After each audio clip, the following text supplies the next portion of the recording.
Hello my dear students, welcome back to our class. तो आज के इस लेक्चर में अपन जानते हैं क्या पढ़ने वाले हैं, बहुत ही important topic photo electric effect के बारे में, ठीक है, जिसमें हम लोग करेंगे आज मॉडर्न फिजिक्स का लेक्चर नंबर 2, ठीक है। इससे पहले वाले लेक्चर में अपन ने पढ़ा था लाइट के डुअल नेचर के बारे में, लाइट के डुअल नेचर के बारे में पढ़ा था, जिसमें हमने कई सारी थ्योरीज देखी थी।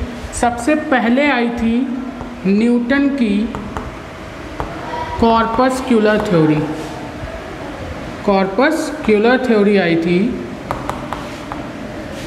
जिसमें न्यूटन साहब ने लाइट को पार्टिकल माना था, ठीक है। बहुत सारी कन्फ्यूज़न थी इसमें, हमने पिछले लेक्चर में डीप में डिस्कस किया है इसके बारे में। तो यहाँ पे क्या हुआ था, न्यूटन साहब ने इसको पार्टिकल माना था, बहुत सारे लोगों ने वेव माना था, तो कई सारे साइंटिस्टों ने थ्योरी दी थी। इसके बाद आए थे हाइजेंस साहब। कौन आए थे? हाइजेंस साहब। हमने डीप में चर्चा की है फर्स्ट लेक्चर में, तो अगर फर्स्ट लेक्चर नहीं देखा है तो जल्दी से हमारे चैनल पर प्लेलिस्ट में जाइए और फर्स्ट लेक्चर को देखिए, ठीक है। आए थे कौन? हाइजेंस साहब अपनी वेव थ्योरी लेकर, जिन्होंने बताया था लाइट वेव है। इसके बाद आए थे मैक्सवेल साहब अपनी इलेक्ट्रोमैग्नेटिक वेव थ्योरी लेकर, जिसमें इन्होंने अगेन लाइट को वेव प्रूव कर दिया था। इसके बाद आए थे हमारे मैक्स प्लैंक अपनी क्वांटम थ्योरी लेके, और इन्होंने अगेन लाइट को प्रूव कर दिया था पार्टिकल। बहुत ही घोर कन्फ्यूज़न होने के कारण एक भले मानुस आए थे जिनका नाम था डी ब्रॉय या फिर डी ब्रॉगली, जिनको हम लोग बोलते हैं। इन्होंने बताया था कि लड़ो मत, दोनों है, यानी लाइट क्या है? डुअल नेचर है। लाइट क्या है? डुअल नेचर है। यानी इन्होंने बोला लाइट एक ऐसे पार्टिकल से मिलकर बनी हुई है जिनको इन्होंने नाम दिया फोटोन, और उन्होंने बोला उस फोटोन का momentum h by lambda and energy of one photon is hc by lambda. इसके बाद हमने डिस्कशन किया था इंटेंसिटी के बारे में। Intensity is directly proportional to number of photon, और मैंने बताया था किसी सरफेस पे, क्वेश्चन भी कराया था कि मान लीजिए अगर किसी सरफेस पे क्या होता है, कोई लाइट गिरती है जिसकी वेवलेंथ लैम्डा है, वेव वेलोसिटी v है, तो उसमें बताइए उस लाइट के साथ, लाइट में क्या होते हैं, इन्होंने बता दिया डी ब्रॉगली ने, फोटोन, ठीक है, फोटोन से मिलकर बनी हुई है लाइट, तो इसमें होंगे फोटोन। तो आपको बताना जब ये लाइट गिर रही है जिसकी वेव वेलोसिटी कितनी है v एंड वेवलेंथ है लैम्डा, तो आप बताइए इस सरफेस के पर यूनिट एरिया पर कितने नंबर ऑफ फोटोन गिर रहे हैं। यानी हमने निकाला था नंबर ऑफ फोटोन की वैल्यू, जो आई थी I80 लैम्डा अपॉन में hc। ये चीज़ आपको याद है कि नहीं याद है? ठीक है, अगर पढ़ा होगा तो ज़रूर याद है, हमारा फर्स्ट लेक्चर अगर देखा होगा। चलिए आज लेकिन जो टॉपिक डिस्कस करने जा रहे हैं, बहुत इंपॉर्टेंट टॉपिक, 2-4 नंबर में बहुत सारे क्वेश्चन बनते हैं, ठीक है, और इसमें बहुत सारी थ्योरी भी आई थी, कई सारी कहानी आई थी। अब देखिए एक्चुअल में हुआ क्या था। फोटो इलेक्ट्रिक इफेक्ट सबसे पहले दिया किसने था, हम लोग सबसे पहले देखेंगे फोटो इलेक्ट्रिक इफेक्ट दिया किसने था। तो फोटो इलेक्ट्रिक इफेक्ट दिया था, it is given by hertz. किसने दिया था? हर्ट्ज साहब ने दिया था, ठीक है। लेकिन ये इसकी थ्योरी को एक्सप्लेन नहीं कर पाए थे, मतलब इसका एक्सपेरिमेंटल वेरिफिकेशन हमको नहीं दे पाए थे। बात समझ में आई? तो इन्होंने क्या बताया था, देखिए एक्चुअल में हुआ क्या था फोटो इलेक्ट्रिक इफेक्ट के अंदर। इन्होंने बताया था अगर कोई मेटल की सरफेस ले लें, अगर कोई मेटल की सरफेस ले लें और उस पर कोई लाइट गिराएं, उस पर क्या करें हम, लाइट गिराएं, लाइट में बेसिकली गिरा क्या रहे हैं, फोटोन। क्या गिरा रहे हैं? फोटोन गिरा रहे हैं। तो अगर हम किसी भी मेटल सरफेस पे लाइट गिराएं तो उसमें एक चमक उत्पन्न होती है, और उस प्लेट को अगर हम किसी पोटेंशियल डिफरेंस के अक्रॉस रखें, ठीक है, इस तरीके से, और उसमें एमीटर लगा दें, तो यहाँ पे हम लोग देखते हैं कि एक करंट डेवलप होती है। यहाँ पे क्या होती है? एक करंट डेवलप होती है, जिस करंट को नाम दिया जाता है फोटो करंट। तो ये जो फिनोमिना होता है ना कि लाइट मेटल सरफेस पे गिरी और यहाँ से क्या हुआ, करंट प्रोड्यूस हुआ, इसी फिनोमिना को अपन बोलते हैं फोटो इलेक्ट्रिक इफेक्ट। बात समझ में आई? लाइट का इलेक्ट्रिकल इफेक्ट। बात समझ में? फोटो का मतलब क्या है? लाइट, और इलेक्ट्रिकल इफेक्ट का मतलब क्या है, जो लाइट आ रही है यानी जो फोटॉन्स, बेसिकली क्या डाल रहे हैं फोटॉन्स, ये जो फोटॉन्स आ रहे हैं इनका इलेक्ट्रिकल इफेक्ट हमको दिखा, तो इसको इन्होंने भाई साहब ने क्या नाम रख दिया, हर्ट्ज साहब ने इसका नाम रख दिया फोटो इलेक्ट्रिक इफेक्ट। लेकिन इसका ये एक्सपेरिमेंटल वेरिफिकेशन नहीं दे पाए, इसकी ये मतलब कि थ्योरी को एक्सप्लेन नहीं कर पाए कि एक्चुअल में ऐसा क्यों होता है। ठीक है, इसके बीच में भी बहुत सारे साइंटिस्ट आए थे, हमारे हाल्वेयर आए थे, थॉमसन साहब आए थे जिन्होंने इलेक्ट्रॉन की खोज की थी। उन्होंने ये बताया था कि जब लाइट आती है तो यहाँ पे उन्होंने क्या बोला कि करंट फ्लो होता है। तो यहाँ से जब थॉमसन साहब आए, ठीक है, हाल्वेस ने क्या, इन्होंने तो क्या किया, हाइपोथेसिस दिया। हाल्वेस साहब जब आए तो उन्होंने उसका एक्सपेरिमेंट किया तो उन्होंने बोला हाँ एक्चुअल में सही बात है कि इसमें करंट फ्लो होती है। फिर आए थॉमसन साहब, उसको भी ये एक्सप्लेन नहीं कर पाए कि क्यों होती है। तो थॉमसन साहब उस समय इलेक्ट्रॉन की खोज कर चुके थे। ठीक है, तो इन्होंने बोला कि जब कोई लाइट क्या होती है, सरफेस पे गिरती है, लाइट क्या है, एनर्जी है। ठीक है, लाइट क्या है, एनर्जी है, और इसमें होते हैं फोटॉन। ठीक है, तो जो फोटॉन हमारी लाइट जो सरफेस पे यानी मेटल सरफेस पे गिरते हैं तो यहाँ से इलेक्ट्रॉन एमिट होते हैं, और यही इलेक्ट्रॉन जब पहुँचते हैं, ठीक है, हमारी पॉजिटिव प्लेट पे, अभी एक्सपेरिमेंटल सेटअप हम लोग देखेंगे तो उसमें देखेंगे। ठीक है, तो पॉजिटिव प्लेट पे पहुँचते हैं जिससे सर्किट कंप्लीट होता है और यहाँ पे करंट फ्लो होती है। बात समझ में आ रही है? तो इस तरीके से ये फोटो इलेक्ट्रिक इफेक्ट की प्रोसेस होती है। ठीक, तो इतनी सारी चीज़ें ये लोग सब बता चुके हैं, लेकिन इसका कोई भी, ठीक है, पावरफुल एक्सप्लेनेशन नहीं दे पाया, इसका एक्सपेरिमेंटल वेरिफिकेशन कोई नहीं दे पाया कि ऐसा क्यों होता है। तो सन इन 1905 के अंदर आए अल्बर्ट आइंस्टीन, जानते होंगे सब लोग, बहुत ही बड़े साइंटिस्ट हैं। क्या है, अल्बर्ट आइंस्टीन साहब आए, और इन्होंने क्या बताया, इन्होंने इस फोटो इलेक्ट्रिक इफेक्ट का एक सक्सेसफुल, ठीक है, एक सक्सेसफुल एक्सपेरिमेंटल सेटअप, या हम बोल सकते हैं एक सक्सेसफुल एक्सप्लेनेशन, ठीक है, एक्सप्लेनेशन हमको दी, ठीक है, फोटो इलेक्ट्रिक इफेक्ट के बारे में। इसकी वजह से इनको क्या मिला था स्टूडेंट्स, नोबल प्राइज़ भी मिला था। बात समझ में आ रही? इसकी वजह से इनको क्या मिला था, नोबल प्राइज़ भी मिला था। बड़े साइंटिस्ट हैं, इन्होंने थ्योरी ऑफ रिलेटिविटी ये सारी चीज़ें करी थी। ठीक है, बहुत बड़े साइंटिस्ट थे ये। तो इनको जब इनके लिए नोबल पुरस्कार मिला तो ये एकदम पागल हो गए थे, मतलब कुछ भी करने लग जा रहे थे। बात समझ में, ये इतने खुश हो गए थे कि ये कुछ भी करने जा रहे थे। ठीक, तो बड़ा ही मज़ेदार आदमी थे ये। तो इन्होंने क्या किया, फोटो इलेक्ट्रिक इफेक्ट का सक्सेसफुल एक्सपेरिमेंट दिया, मतलब एक्सप्लेनेशन दिया, जिससे क्या हुआ, इन्होंने बोल दिया भैया, इसमें इन्होंने कई सारी बातें बोली। वो क्या बातें बोली, इन्होंने बोला एक मेटल की सरफेस ली, ठीक है, इस टाइप से, और उस पर ऐसे लाइट गिराई।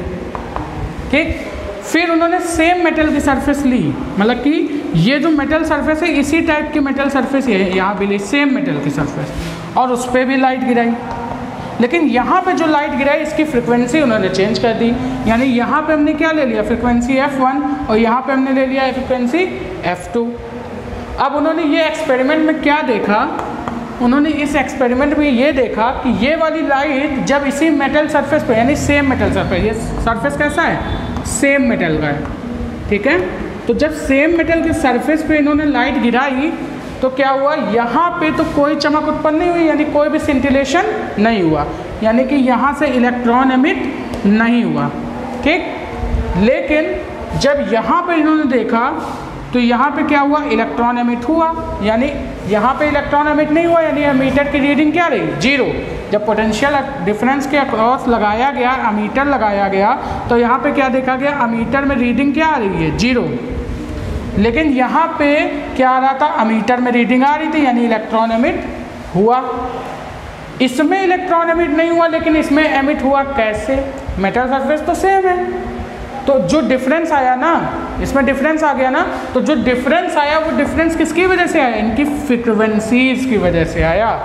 किसकी वजह से आया, इनकी फ्रिक्वेंसीज की वजह से आया। बात समझ में आ रही है? समझिएगा, फोटो इलेक्ट्रिक इफेक्ट बहुत ही मज़ेदार चैप्टर है, छोटा सा चैप्टर है लेकिन बहुत ही मज़ेदार चैप्टर है, काफ़ी अच्छे क्वेश्चन आते हैं इससे। तो जब इन्होंने देखा कि इनकी फ्रिक्वेंसीज़ में डिफरेंस आया तो इन्होंने एक बात बोली कि भैया हर फ्रिक्वेंसी की लाइट फोटो इलेक्ट्रिक एमिशन नहीं करा सकती। एक फोटो इलेक्ट्रिक एमिशन कराने के लिए उसको एक फिक्स्ड फ्रिक्वेंसी की लाइट चाहिए। बात समझ में आ रही है? उनको एक फिक्स्ड फ्रिक्वेंसी की लाइट चाहिए, यानी कि वो अलग अलग लाइट, अलग अलग फ्रिक्वेंसी वाली लाइट क्या करा सकती, फोटो इलेक्ट्रिक एमिशन नहीं करा सकती। ठीक है, तो इन्होंने यहाँ से क्या निष्कर्ष निकाला कि जो लाइट की फ्रिक्वेंसी होनी चाहिए वो फिक्स्ड होनी चाहिए। अब यहाँ से इलेक्ट्रॉन एमिट नहीं हो रहा था, यहाँ से इलेक्ट्रॉन एमिट हो रहा था। अब यहाँ पे जो लाइट आती है ना, लाइट में भी होते हैं फोटॉन्स, लाइट में भी होते हैं फोटॉन्स, और फोटॉन्स होते हैं हमारे दो टाइप के। फोटॉन्स होते हैं हमारे दो टाइप के। कौन कौन से? एक होता है रईस, एक होता है रईस और एक होता है काबिल। तो यहाँ पे जो फोटॉन था वो रईस था। क्या था? रईस था। यानी कि इस इलेक्ट्रॉन को हमने मान लिया एनर्जी देनी थी कितनी, 10 इलेक्ट्रॉन वोल्ट। यानी इस इलेक्ट्रॉन को इस मेटल सरफेस से बाहर आने के लिए 10 इलेक्ट्रॉन वोल्ट की एनर्जी चाहिए थी, और इसके पास जो फोटॉन थे उसके पास क्या थी, 2 इलेक्ट्रॉन वोल्ट की एनर्जी। यानी कि ये जो लाइट आ रही है, इस लाइट के पास जो फोटॉन है उनके पास इतनी एनर्जी नहीं है कि वो इस मेटल सरफेस से इलेक्ट्रॉन को इजेक्ट कर सकें। ये भाई साहब काबिल कहलाए। ये क्या कहलाए? काबिल फोटॉन। क्यों कहलाएं? क्योंकि ये जो लाइट आ रही है ना, इन पे जो फोटॉन है, इन फोटॉन के पास इतनी एनर्जी थी या फिर उससे ज़्यादा एनर्जी थी जो इलेक्ट्रॉन को एमिट करने के लिए, मेटल सरफेस से एमिट करने के लिए ज़रूरी थी। बात समझ में? तो भैया रईस फोटॉन की हमको ज़रूरत नहीं है। अगर मान लो यहाँ पे 2 इलेक्ट्रॉन वोल्ट की एनर्जी में डाल रहा हूँ, हमको चाहिए कितनी, 10 इलेक्ट्रॉन वोल्ट, तो क्या इलेक्ट्रॉन बाहर आएगा? कितना भी डालते जाओ नहीं आएगा बाहर। अब यहाँ पे क्या है, यहाँ पे इलेक्ट्रॉन बाहर आएगा क्योंकि इसके पास क्या है, उतनी एनर्जी है जिससे ये इलेक्ट्रॉन बाहर आ सके। ठीक है, तो हमको क्या चाहिए, काबिल फोटॉन होना चाहिए, यानी फोटो इलेक्ट्रिक एमिशन होने के लिए काबिल फोटॉन होना चाहिए। अब अगर हम लोग बात करें थोड़ा सा करंट के ऊपर, बात सुनते जाइएगा, अभी मैं बस बता रहा हूँ, सारी चीज़ें लिखवा दूंगा, पूरा एक्सपेरिमेंट लिखवा दूंगा। ठीक है, अब मैं बात कर रहा हूँ इंटेंसिटी के बारे में। थोड़ा सा देखिए, अगर मुझे इसमें करंट बढ़ाना हो, हमको क्या करना हो, करंट बढ़ाना। हमने यहाँ पे लाइट गिराई काबिल फोटॉन की, इलेक्ट्रॉन एमिट हुआ, फ्लो किया, करंट फ्लो हुई। अब हमको करंट की वैल्यू बढ़ानी है, तो हम लोग जानते हैं कि जो करंट होती है, या फिर मैं बोलूँगा जो इंटेंसिटी होती है, वो क्या होती है, नंबर ऑफ फोटॉन के डायरेक्टली प्रोपोर्शनल होती है।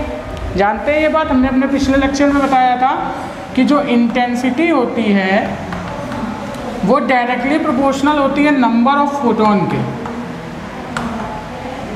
ठीक है, तो यहाँ से मैं अगर बात करूँ तो मैं जितनी ज़्यादा इस लाइट की इंटेंसिटी बढ़ाऊँगा, क्या उतने ही ज़्यादा नंबर ऑफ फोटॉन गिरेंगे। बात समझ में आ रही? क्योंकि क्या है, डायरेक्टली प्रोपोर्शनल का है, मतलब जितनी ज़्यादा इंटेंसिटी उतना ही ज़्यादा नंबर ऑफ फोटॉन, उतने ही ज़्यादा नंबर ऑफ फोटॉन। तो यहाँ पे मैंने मान लो इसकी इंटेंसिटी बढ़ा दी, पहले इंटेंसिटी थी स्मॉल आई, अब कर दी कैपिटल आई, तो क्या उसमें ज़्यादा फोटॉन गिरेंगे? ज़्यादा फोटॉन गिरेंगे तो ज़्यादा इलेक्ट्रॉन एमिट होंगे। ठीक है, और करंट की वैल्यू बढ़ जाएगी। बात समझ में आ रही? लेकिन क्या इलेक्ट्रॉन का एमिट होना फोटॉन पे डिपेंड कर रहा है, नंबर ऑफ फोटॉन पे डिपेंड कर रहा है? ऐसा नहीं है, नंबर ऑफ फोटॉन पे डिपेंड, मतलब क्या इंटेंसिटी पे डिपेंड कर रहा है कि हम लोग इंटेंसिटी बढ़ा रहे हैं और नंबर ऑफ इलेक्ट्रॉन बढ़ रहे हैं, ऐसा नहीं है। यहाँ पे देखिए क्या है, एक्चुअल में जो होता है ना, वो क्या होता है कि यहाँ पे डिपेंडेंसी नहीं होती, क्योंकि अगर वहाँ पे डिपेंडेंसी कब जाएगी, फोटॉन पे डिपेंडेंसी कब जाएगी, जब यहाँ पे जो फोटॉन होंगे वो काबिल होंगे। अगर रईस फोटॉन हुआ ना, तो कितनी भी इंटेंसिटी बढ़ाते जाओ, तुम अगर इसकी इंटेंसिटी हाई भी कर देते हो ना, तब भी यहाँ पे जो एमीटर में रीडिंग है वो 0 ही आएगी, मतलब यहाँ पे कोई भी करंट प्रोड्यूस नहीं होगा, क्योंकि यहाँ पे फोटॉन कैसे हैं, रईस हैं।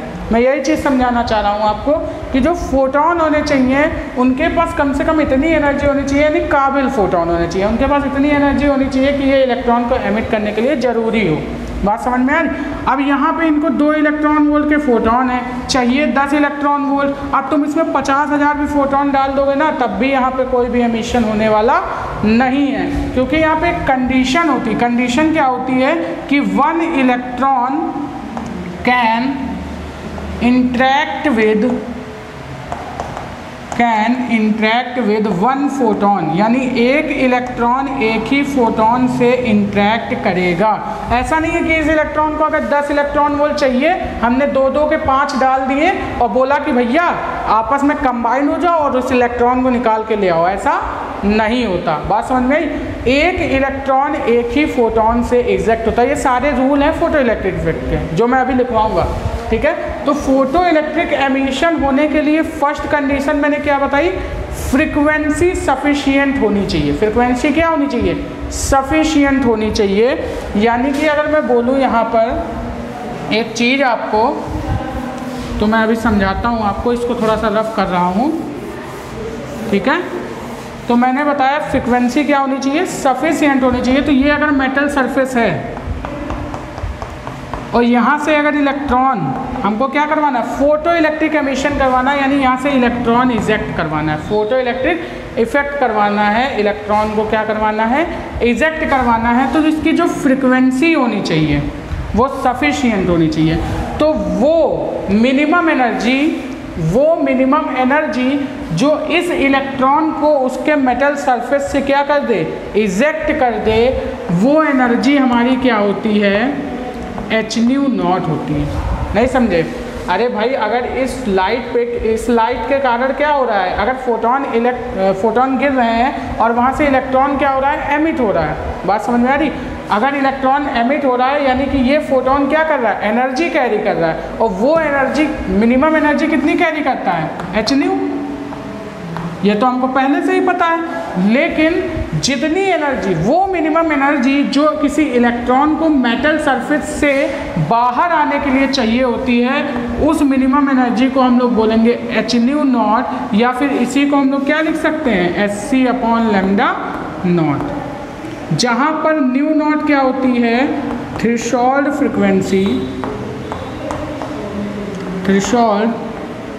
फ्रीक्वेंसी एंड λ0 क्या होती है, थ्रेशोल्ड वेवलेंथ। λ0 क्या होती है, थ्रेशोल्ड वेवलेंथ होती है, ठीक है। यहाँ पर ये वो मिनिमम एनर्जी होती है जो मेटल सरफेस से बाहर आने के लिए चाहिए। इसको हम लोग नाम देते हैं वर्क फंक्शन, और इसको डिनोट किससे करते हैं, फाई से। और ये जो प्रॉपर्टी होती है ये मेटल प्रॉपर्टी होती है, ठीक है। ये मेटल पर डिपेंड करती है। जिस टाइप का मेटल होगा, यानी हर टाइप के मेटल के लिए जो वर्क फंक्शन की वैल्यू होगी वो अलग अलग होगी। बात समझ में आ रही है? हर टाइप के मेटल के लिए वर्क फंक्शन की वैल्यू अलग अलग होगी, ठीक है। तो आप लोग समझ गए थ्रेशोल्ड फ्रीक्वेंसी क्या है, वो सफिशिएंट फ्रीक्वेंसी है जिसकी लाइट इस मेटल सरफेस पे डालने पर इलेक्ट्रॉन एमिट होगा। λ0 वो सफिशिएंट वेवलेंथ है जिसकी लाइट डालने पर यहाँ से मेटल सरफेस से इलेक्ट्रॉन एमिट होगा, ठीक है। तो यहाँ पे हम लोग थोड़ा सा लिख लेते हैं इसके बारे में। तो आप लोग जल्दी से पहले हेडिंग डालिए फोटो इलेक्ट्रिक इफेक्ट, और इसमें थोड़ा सा लिखना स्टार्ट करिए। लिखिए when a radiation of suitable wavelength or frequency are incident on the metal surface, electron are ejected.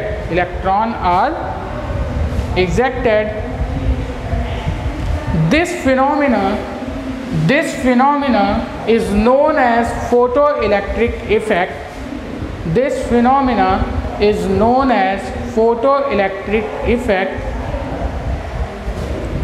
Next line से लिखिएगा, the current produced in this process is called photocurrent. The current produced in this process is called photocurrent. And next arrow बना के उसी में लिखिएगा, the electron ejected from the metal surface is called photo electron, is called photo electron. यानी मैं यहाँ से क्या बताना चाह रहा हूँ कि जो करंट, जब यहाँ पे पोटेंशियल डिफरेंस हम लोग लगाते हैं तो जो करंट हमारी यहाँ से प्रोड्यूस होती है उस करंट को हमने क्या नाम दिया, फोटो करंट, क्योंकि ये फोटो इलेक्ट्रिक एमिशन के दौरान या फोटो इलेक्ट्रिक इफेक्ट के दौरान ये प्रोसेस जो हो रही है इसमें जो करंट प्रोड्यूस हो रही है उस करंट को हमने क्या नाम दिया, फोटो करंट। और जो इलेक्ट्रॉन एमिट हो रहा है इस इलेक्ट्रॉन को नाम दिया फोटो इलेक्ट्रॉन। ठीक है, तो आइंस्टीन साहब ने यही सारी बातें बताई और उन्होंने एक पावरफुल एक्सप्लेनेशन दिया। क्या एक्सप्लेनेशन दिया कि वो एनर्जी जो होती है, जो एनर्जी लाइट की गिर रही है मेटल सरफेस पे, ये एनर्जी दो पार्ट में डिवाइड होती है। ठीक है, फर्स्ट पार्ट जाता है उसका वर्क फंक्शन में एंड जितना बचा हुआ पार्ट होता है वो जाता है किसमें, इसकी काइनेटिक एनर्जी में। देखिए कैसे, समझिएगा बात को। अब मान लीजिए यहाँ पे जो मेटल सरफेस गिर रही है ना, यहाँ पे हम लोग आइडियल केस लेके जा रहे थे कि एक फोटोन क्या करेगा, एक ही इलेक्ट्रॉन को एमिट करेगा, ये तो ठीक है। लेकिन यहाँ पे एक्चुअल में ऐसा नहीं होता कि यहाँ पे हमने एक फोटोन गिराया और एक फोटोन निकला, एक फोटोन गिराया और एक फोटोन निकला, ऐसा नहीं होता। यहाँ पे होता क्या है, एक्चुअल में जब हम लोग 10-20 हज़ार फोटोन गिराते हैं तब कहीं जाके वहाँ से एक इलेक्ट्रॉन बाहर आता है। बात समझ रहे, ऐसा क्यों होता है? ठीक है, ऐसा इसलिए होता है, मान लो कि यहाँ पे जो इलेक्ट्रॉन है उसका वर्क फंक्शन समझ गए ना, वो मिनिमम एनर्जी जो किसी मेटल सरफेस से इलेक्ट्रॉन को बाहर आने के लिए ज़रूरी हो रही है। ठीक है, तो यहाँ से इसका वर्क फंक्शन हमने मान लिया कितना है, 10 इलेक्ट्रॉन वोल्ट है और हम इसको जो एनर्जी दे रहे हैं वो 5 इलेक्ट्रॉन वोल्ट के 2 फोटोन डाल रहे हैं। तो क्या मेटल सरफेस से इलेक्ट्रॉन बाहर आएगा? नहीं बाहर आएगा। क्या तो फिर रईस फोटोन हो जाएगा।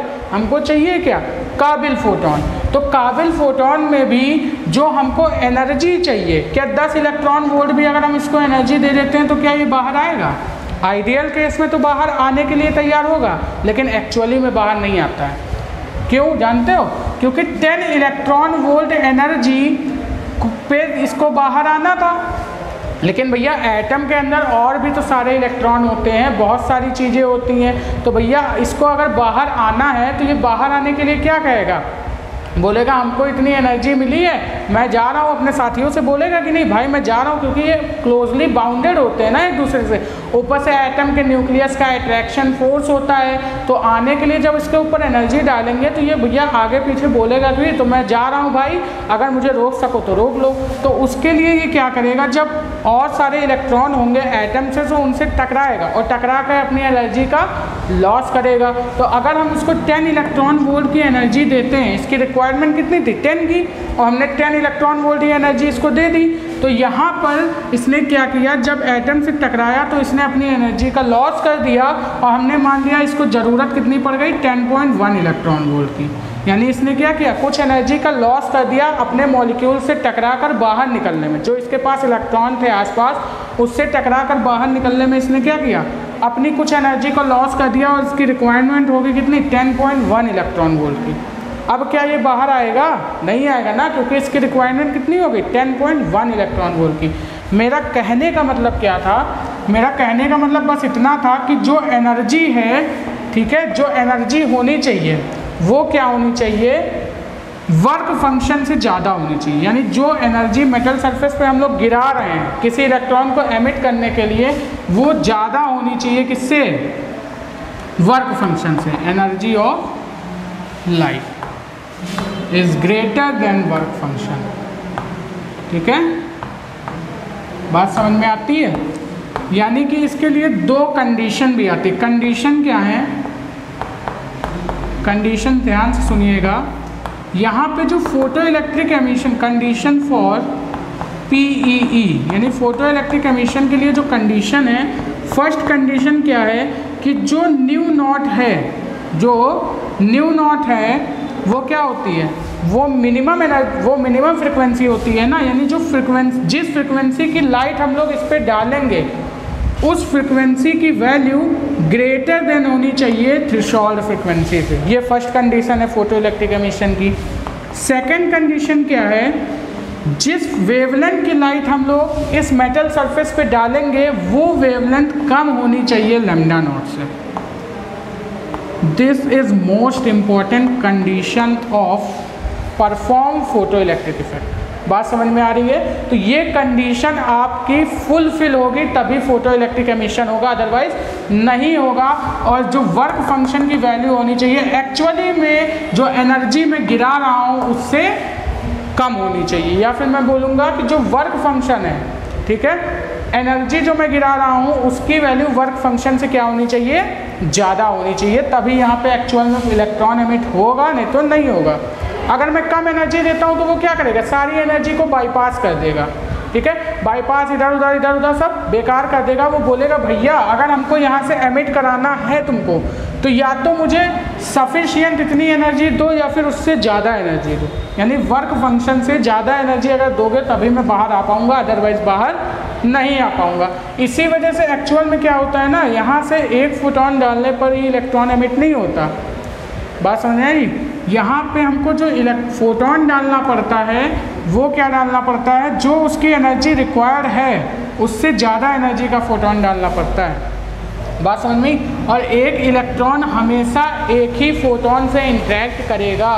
ऐसा नहीं होगा कि हमने दो फोटोन की एनर्जी आपस में कंबाइन की और एक इलेक्ट्रॉन को निकाल लिया, ऐसा नहीं होता है, ठीक है। तो आई होप आपको बात समझ में आ रही है अच्छे से, फोटो इलेक्ट्रिक इफेक्ट के बारे में समझ में आ रही है ना।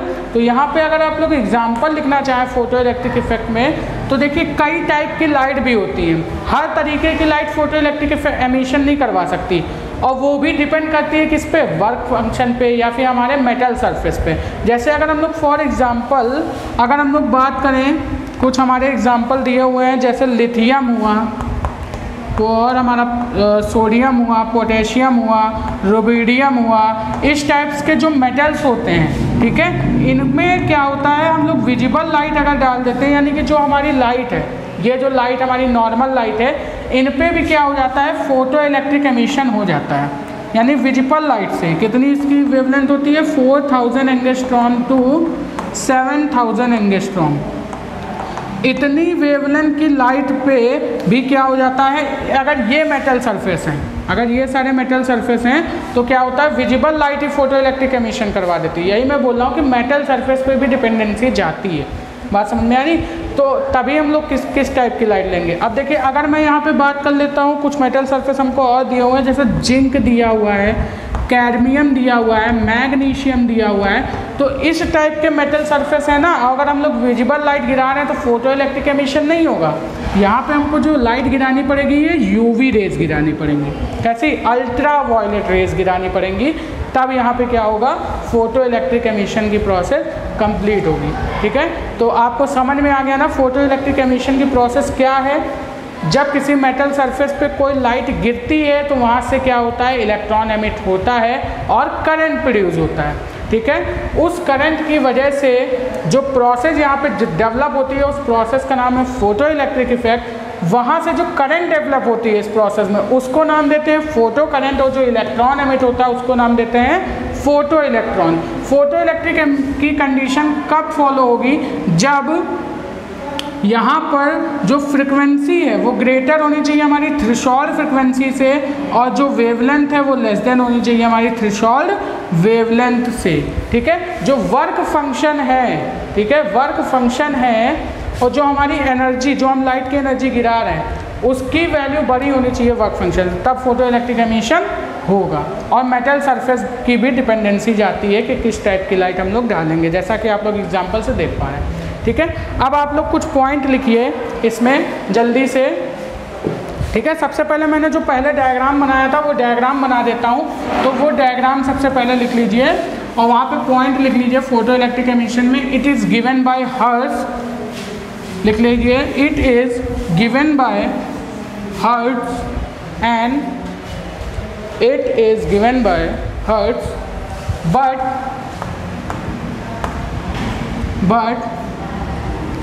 सक्सेसफुल एक्सपेरिमेंट, या फिर बोलोगे बट सक्सेसफुल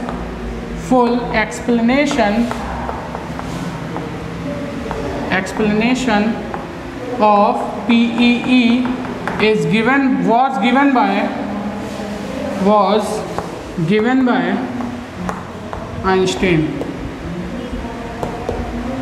ठीक है। अब इसके बाद आप लोग ये वाला डायग्राम बनाएंगे, काबिल फोटोन एंड रईस फोटोन वाला। फ्रिक्वेंसी F1, यहाँ पे फ्रिक्वेंसी क्या ली थी F2। यहाँ पे हमने क्या माना था, मीटर में रीडिंग 0, इलेक्ट्रॉन एमिट नहीं हुआ था, यहाँ से इलेक्ट्रॉन एमिट हुआ था और यहाँ पे मीटर की रीडिंग 0 नहीं थी। यहाँ का जो फोटोन था वो था काबिल, ठीक है, और यहाँ का तो था वो था रईस। ये वाला डायग्राम बनाइए, फिर लिखते हैं पॉइंट। जल्दी से पॉइंट लिखिए।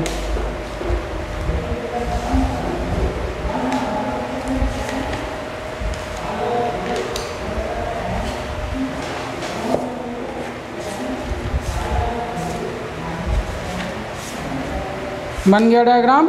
चलिए पॉइंट लिखिए। फर्स्ट पॉइंट लिखिए फोटो इलेक्ट्रिक इफेक्ट के अंदर, और ये वाला फॉर्मूला लिख लीजिएगा कि phi is equal to H nu naught या फिर S C upon lambda naught, यानी कि जो वर्क फंक्शन की वैल्यू है ये वो आती है, ठीक है। यानी अगर वर्क फंक्शन से ज़्यादा एनर्जी होगी तभी इलेक्ट्रॉन एमिट होगा, नहीं तो नहीं होगा। लिखिए first point, ejection of electron from the surface of the metal by making light to fall on it is known as PEE photoelectric effect, ठीक है। PEE शॉर्ट फॉर्म में लिखते हैं।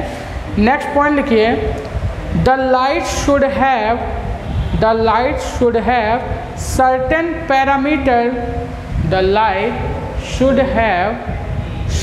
parameter on the photoelectric effect is possible, यानी कि कुछ certain parameter अभी हमने लिखवाए थे ना, वो उन्हीं के बारे में, मतलब अभी बताया था ना, उन्हीं के बारे में अब आपको लिखवा रहे हैं कि क्या क्या चीज़ें ज़रूरी हैं, कौन कौन से पैरामीटर ज़रूरी हैं फोटो इलेक्ट्रिक एमिशन करवाने के लिए। लिखिए इसमें पॉइंट बना के अब लिखते जाइए। Electron ejection does not depend on the total energy incident of the surface. Electron ejection does not depend on the energy incident of the surface. यानी कि मैंने क्या बताया था, अभी यहीं पे बताया था ना कि जो टोटल एनर्जी पे डिपेंड नहीं करता है, इलेक्ट्रॉन का एमिट होना टोटल एनर्जी पे डिपेंड नहीं करता है कि कितनी एनर्जी गिर रही है, या ना ही वो इंटेंसिटी पे डिपेंड करता है, ठीक है। वो डिपेंड किस पे करता है, वो डिपेंड करता है कि फोटोन कैसा है, फोटोन काबिल है या फिर रईस है, ठीक है। अगर यहाँ पे रईस इलेक्ट्रॉन होगा तो कितनी भी एनर्जी गिराते जाओ, कितनी भी इंटेंसिटी बढ़ाते जाओ, कोई फ़र्क पड़ेगा? नहीं पड़ेगा। यहाँ पे फ़र्क पड़ेगा इंटेंसिटी का, क्यों? क्योंकि यहाँ पे क्या है, फोटोन काबिल है, ठीक है। तो यहाँ पे टोटल एनर्जी हमारी इलेक्ट्रॉन एमिशन पे डिपेंड नहीं करती है। मान लो अभी हमने क्या बताया था कि 10 इलेक्ट्रॉन वोल्ट की एनर्जी चाहिए और तुम्हारे पास काबिल फोटोन है नहीं, यानी कि तुम्हारे पास इतनी एनर्जी नहीं है या कि तुम इससे इलेक्ट्रॉन को बाहर निकाल पाओ। तुम क्या करते हो, 5-5 इलेक्ट्रॉन के 5 इलेक्ट्रॉन वोल्ट एनर्जी के 2 फोटोन डालते हो, ठीक है। तो क्या इलेक्ट्रॉन बाहर आएगा? नहीं आएगा, क्योंकि कंडीशन क्या थी कि एक इलेक्ट्रॉन इंटरेक्ट विद 1 फोटोन, ठीक है। ओनली 1 फोटोन से इंटरेक्ट करेगा, 2 फोटोन से क्या करेगा, इंटरेक्ट नहीं करेगा। इस वजह से यहाँ से इलेक्ट्रॉन बाहर नहीं आएगा। तभी टोटल एनर्जी पे डिपेंड नहीं करेगा, उसमें फोटोन कितनी एनर्जी के हैं उस पर डिपेंड करेगा, ठीक है। नेक्स्ट पॉइंट लिखिए, ejection of electron is only possible above certain ejection of electron is only possible above a certain frequency is called threshold frequency, and below a particular wavelength is called threshold wavelength. यानी यहाँ पे क्या बताया कि new की value greater than new not होनी चाहिए and lambda की value less than lambda naught होनी चाहिए। ये वाली कंडीशन आप लोग इस पॉइंट के नीचे बॉक्स के अंदर लिख लेंगे, ठीक है। नेक्स्ट पॉइंट आप लोग लिखिए, नेक्स्ट पॉइंट आप लोग लिखिए, अब हम लोग थोड़ा चर्चा कर लेते हैं वर्क फंक्शन के बारे में जो हम फाइल लिख रहे हैं, ठीक है। तो वर्क फंक्शन आप लोग हेडिंग डालिए, उसमें थोड़ा सा लिख लीजिए पॉइंट बना के।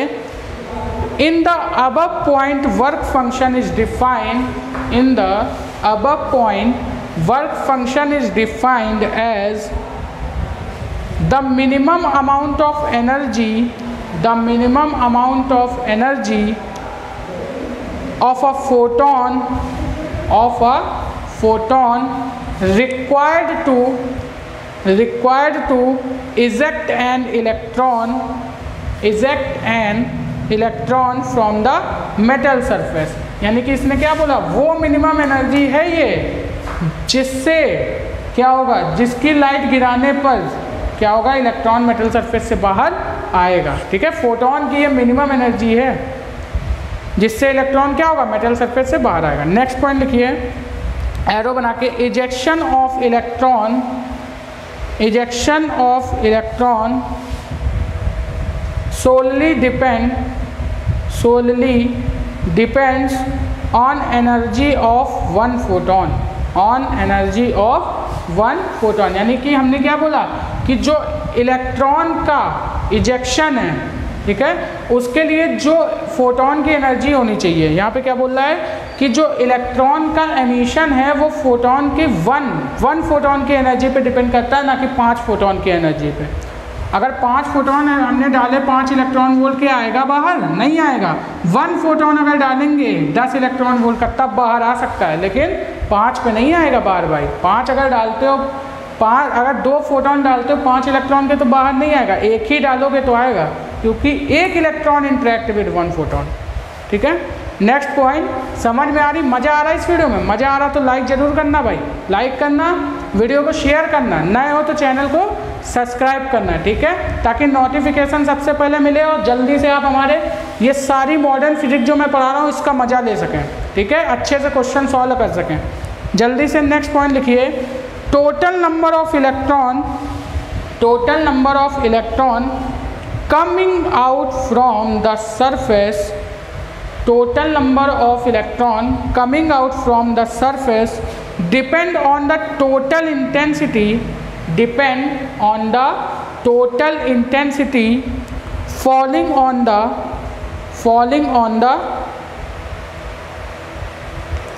depend on the, ठीक है, यहाँ से मैं फिर से बोल दे रहा हूँ, total number of electron coming out from the surface dependent on the total intensity falling on the surface, total intensity falling on the surface। Bracket में लिख लेना काबिल फोटोन, ब्रैकेट में क्या लिखोगे, काबिल फोटोन, यानी जो फोटोन होना चाहिए वो काबिल होना चाहिए, तभी टोटल इंटेंसिटी पे डिपेंड करेगा। अगर रईस हुआ तो इंटेंसिटी पे डिपेंडेंसी नहीं जाएगी, यानी यहाँ पे क्या होगा, टोटल इंटेंसिटी कितनी भी गिरा दो इलेक्ट्रॉन एमिट नहीं होगा, ठीक है, बात समझ में आती है। Next point, 1 photon can ejected only 1 electron, 1 photon can ejected only 1 electron. अब देखिए, हाँ मैं यहाँ पर एक चीज़ आपको और बता देना चाहता हूँ कि ये जो फोटो इलेक्ट्रिक एमिशन की प्रोसेस होती है ना, ये इंस्टेंटेनियस प्रोसेस होती है। कैसी प्रोसेस होती है? इंस्टेंटेनियस प्रोसेस होती है, यानी कि ऐसा नहीं होता है कि हमने इलेक्ट्रॉन को डाला और क्या हुआ, इलेक्ट्रॉन हम फिर इंतज़ार कर रहा है, वो आराम से एनर्जी ले रहा है पहले, उसके बाद वो बाहर आ रहा है, मतलब कह रहा है हाँ पहले एनर्जी देते रहो, ऐसा तो नहीं होता। उसके बाद वो कहता अब मैं चला बाहर, ठीक है, ऐसा नहीं होता है। होता क्या है, यहाँ पे जो फोटो इलेक्ट्रिक एमिशन होता है, जैसे ही लाइट डाला, फोटोन गिरा, अगर एनर्जी है उसके पास तो तुरंत इलेक्ट्रॉन एमिट हुआ। इंस्टेंटेनियस प्रोसेस होती, टाइम नहीं लगता इनके बीच में, ठीक है। लेकिन वेव थ्योरी इसी वजह से फेल हुई थी। यहाँ पे ये जो हमारा फोटो इलेक्ट्रिक इफेक्ट है, ये पार्टिकल नेचर को शो करता है, इसको लाइट के पार्टिकल नेचर से ये सारी चीज़ें एक्सप्लेन हुई हैं। अगर वेव नेचर से करना चाहते तो नहीं होती। ठीक है। इसी वजह से यहाँ पर कुछ चीज़ें ऐसी हैं जो पार्टिकल नेचर से डिफाइंड होती हैं लाइट की, और कुछ चीज़ें ऐसी हैं जो वेव नेचर से डिफाइंड होती हैं। इस वजह से लाइट को क्या माना गया था, डुअल नेचर। तो यहाँ पे जो फोटो इलेक्ट्रिक इफेक्ट है ना स्टूडेंट्स, वो किससे डिफाइंड हुआ है, पार्टिकल नेचर से डिफाइंड हुआ है। अगर वेव नेचर से डिफाइन करने जाते हैं ना